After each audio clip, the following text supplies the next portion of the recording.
Hello Peters ඉතින් මම මනුෂ නිර්මාල් ඉතින් මගේ චැනල් එකේ මේ මම දැන් කතා කරන ටොපික් එක කිහිප වතාවක් මම කතා කරලා තියෙනවා හැබැයි මම හිතුවා ආපහු වතාවක් කතා කරන්න දැනට softwares update ලා තියෙනවා policies update ලා තියෙනවා මගේ මේ Photoshop series එකේ පළවෙනි episode එක විදිහට මම තෝරගන්නේ how to download Photoshop download කරගන්න විදිය සහ මේක install කරගන්න system requirements එහෙම කොහොමද කියලා Adobe softwares මුකුත් free නෑ. ඉතින් මේ softwares ගන්න ක්‍රම දෙකක් තියෙනවා. ඉතින් මම මේ ක්‍රම දෙක ගැන අද කතා කරන්න.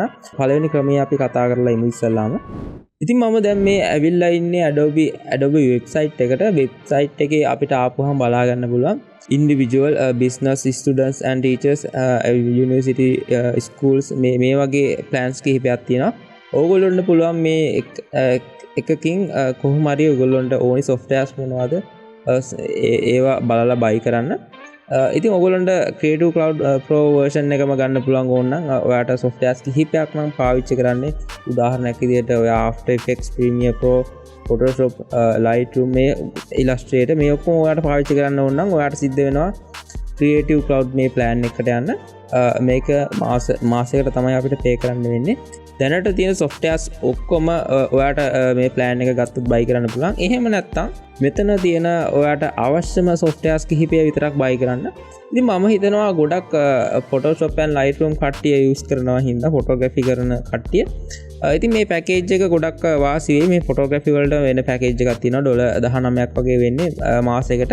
ඉතින් උදාහරණයක් විදිහට මම දැන් මේ Creative Cloud download කරලා තියෙන්නේ. මේකේ තියෙන ඔක්කොම softwares ටික මට දැන් available. මම Creative Cloud package එකම buy කරලා තියෙන හින්දා ඉතින් මට ආවට පස්සේ Creative Cloud ඇතුළට මට ඕන software එකක් install කරන්න පුළුවන්. මම Photoshop install කරලා තියෙන්නේ. අලුත් version එක වගේම මට පුළුවන් Photoshop ඊට කලින් තිබුණ පරණ version install කරගන්න. දැනට මට available 27.3.1 හැබැයි පොඩි error එකක් තියෙනවා. මේ ගැන මම පස්සේ කතා කරන්න. හරි ඊළඟ කාරණේ මේ Photoshop install කරගන්න මොනවද ඕනේ system requirements. ඉතින් ඔයගොල්ලන්ට මේක බලා ගන්න පුළුවන් ඇත්තටම පොඩි search එකක් දාන්න. උදාහරණයක් විදිහට මේ වෙනකොට Windows 11 වලත් 23H2 වලින් උඩ version වගේ ඕනි දැන් මේ වෙනකොට. මොකද AI එහෙම run කරගන්න පරණ processors වලට බෑ. ඉතින් ඔයගොල්ලෝ මේක පොඩ්ඩක් බලන්න. ඔයගොල්ලෝගේ Mac තියෙනවා නම් Windows නම් use කරන්නේ. මමත් ඇත්තටම අලුත් version එකට ගිහිල්ලා නැහැ. මොකද මටත් අප්ඩේට් කරන්න වෙනවා මගේ Windows 11. ඉතින් මම කිව්ව ක්‍රම දෙකක් තියෙනවා Adobe softwares buy කරනවා නම්. එකක් තමයි මම මේ කියපු ක්‍රමය. ඔයගොල්ලන්ට කෙලින්ම direct buy කරන්න පුළුවන්. කිසිම ප්‍රශ්නයක් නැහැ. මේකේ AI credits වල limits මොකුත් නැහැ. මේකේ මේ හම්බෙන credit use කරගෙන කිසිම ප්‍රශ්නයක් නැතුව අපිට use කරන්න පුළුවන්. ඒ වගේම මේක direct access තියෙනවා ඔයගොල්ලෝගේ email එකෙන්. ඔයගොල්ලන්ට මොන හරි ප්‍රශ්නයක් ආවොත් ඒගොල්ලොත් එක්ක direct contact එකක් තියාගන්න පුළුවන්. හැබැයි ඔයගොල්ලෝ දැනට දැකලා ඇති Facebook එකේ advertisement එහෙම යනවා. මේකේ Creative Cloud package එකම සෑහෙන අඩු මුදලකට. මෙතනදී කියන්න ඕනේ දෙයක් තමයි මේකේ සමහර අය ඉන්නවා මේක කිසි ප්‍රශ්නයක් නැහැ හොඳට කරන් යනවා.